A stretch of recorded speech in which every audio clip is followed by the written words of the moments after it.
حضرت انس راوی ہیں اس روایت کے، آپ فرماتے ہیں لوگوں ما شممت عنبرا ولا مسکا اطیب من رائحۃ رسول اللہ صلی اللہ علیہ وسلم، حضور کے جسم سے جو خوشبو آتی تھی ساری کائنات نیاں کستوریاں نی خوشبو ایک پاسے، نبی نے جسم نی خوشبو ایک پاسے۔ مدینے میں کوئی بندہ مجھے کسی پھٹی کتاب کا حوالہ دے، جب سرکار کو صحابہ نے تلاش کرنا ہوتا تھا تو کسی سے وہ پتہ نہیں پوچھتے تھے کہ اللہ کے نبی کو میں نے ملنا ہے، کہاں پہ ملیں گے؟ جیسے میں گم ہو جاؤں تو پتہ چلایا جائے کہاں ہیں، کوئی کہے گا مسجد میں ہے، کوئی کہے گا گھر میں ہے، کوئی کہے گا گاڑی میں ہے، کوئی کہے گا محفل میں ہے۔ صحابہ کہتے تھے جب ہم نے حضور کا پتہ پوچھنا ہوتا تھا تو ہمیں پوچھنے کی ضرورت نہیں پڑتی تھی، ہمیں گلیاں بتا دیتی تھی کہ حضور تشریف لے گئے ہیں۔ پھر بولو میرے نال، ایسا جیسے میرے سرکار ہیں ویسا نہیں کوئی، جیسے میرے سرکار ہیں ویسا نہیں کوئی، اب میری نگاہوں میں جچتا نہیں کوئی، جیسے میرے سرکار ہے ویسا۔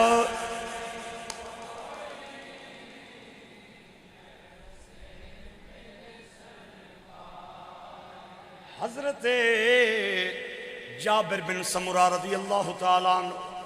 آپ فرماتے نے میری عمر 7 یا 8 سال سی، میں بچیاں نے اندر پیا کھیڑدا سا، کھیڑنے میں ویکھیا اچانک سرکار آ گئے۔ میں اس بچے دی نسبت قربان جاواں، اس بچے دی قسمت قربان جاواں۔ حضرت جابر کہنے نے سرکار نو اچانک میں ویکھیا آپ اپنے نبوت دے قدماں نال ہولی ہولی میرے نیڑے آ گئے۔ اے جویں وڈیاں بندیاں دی عادت ہوندی ہے بچیاں دیاں گلاں تے ہاتھ پھیردے نے تے رخسار ملدے نے، سرکار نے اپنے نرم و گداز ہاتھ بائے ضائع فرمائے اور میرے رخساراں نوں ملنا شروع کر دیتا ہو، نالے رخسار ملدے جاون، نالے میرا چہرہ ویکھدے جاون،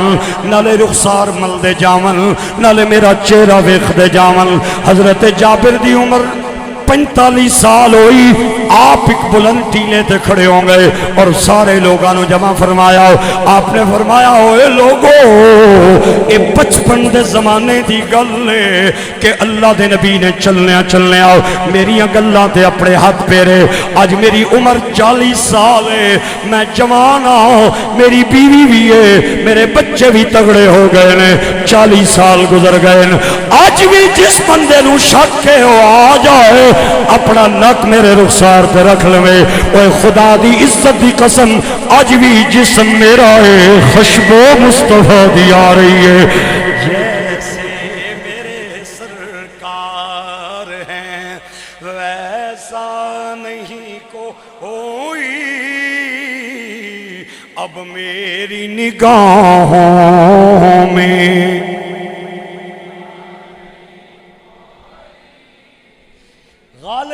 غالباً میں پہلے بھی یہ واقعہ سنایا ہے، حضرت ام سلیم رضی اللہ تعالیٰ عنہ اے حضور دی او نوکرانی ہے جڑی کہندی ہے لوگوں مینوں ویکھو میں عورت ہاں جدے گھر سونا دوپہر دے ٹائم آ کے قیلولہ فرماندا ہے، میرے گھر ایک چمڑے دی چادر سی، اس تے سرکار نے سر رکھنا سو جانا، ایویں یار حسب معمول سرکار گرمیاں دا دن نے میرے گھر آئے، چمڑے دی چادر تے آپ نے اپنا سر رکھے، آپ دی اکھ لگ گئی، گرمی دی وجہ تو میں ویکھیا متھے تے پسینے دے چند قطرے مینوں چمک دے نظر آئے، میں اپنے آپ نو آکھیا تکنی کیویں شیشی لے آ، شیشی لے آئی، میں انگلی نال پسینے دے تو 4 قطرے لا کے شیشی دے اندر پائے تے سونے دیاں اکھاں کھل گئیاں، میں نو ویکھ کے فرمایا کرما لیے کہ پہ کرنی ہے، میں کہ سونے میرے بچے قربان جان اج نہیں پہلے بھی میں تجربہ کیتا ہے تواڈے پسینے دے چند قطرے شیشی دے اندر پائے گوانڈیاں دے گھر ایک کڑی دی شادی تے گئیاں دلہن نے لہنگا پایا ہویا اور کڑیاں نال کمرہ بھریا ہویا میں انہاں طرح طرح دیاں خشبوں والائیاں ہویاں تے میں انہاں وچ بہ کے تواڈے پسینے والی شیشی دا ڈھکن پٹیا کڑیاں نے انگلیاں دنہ تھلے رکھ لیاں انہاں کیا خشبواں اساں بھی بڑیاں نرالیاں لائیاں ہویاں لیکن تو کتھوں لے کے آئی ہیں ام سلیم کہنی ہے میری پینوں میری سیو تواڈیاں خشبواں بازار دیاں نے تے میری خشبو مدینے دے تاجدار دیے اب میری نگاہوں میں جچتا نہیں کو ہوئی جیسے میرے سرکار ہیں ویسا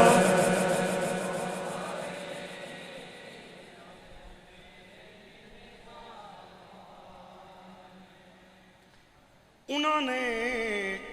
کچھ گلاں شروع کیتیاں تے میں انہوں نے جڑا جملہ بولیا شاعر نے اپنے الفاظ دے اندر بیان فرمایا ہے اے ظرف نظر دیکھ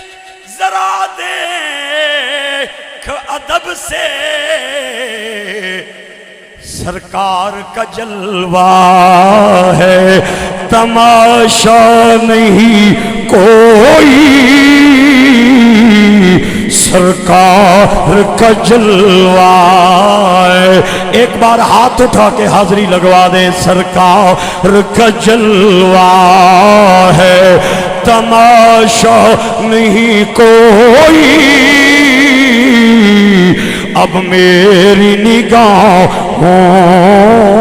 میں جڑا بندہ ہاتھ نہیں اٹھا سکتا او نہ اٹھاوے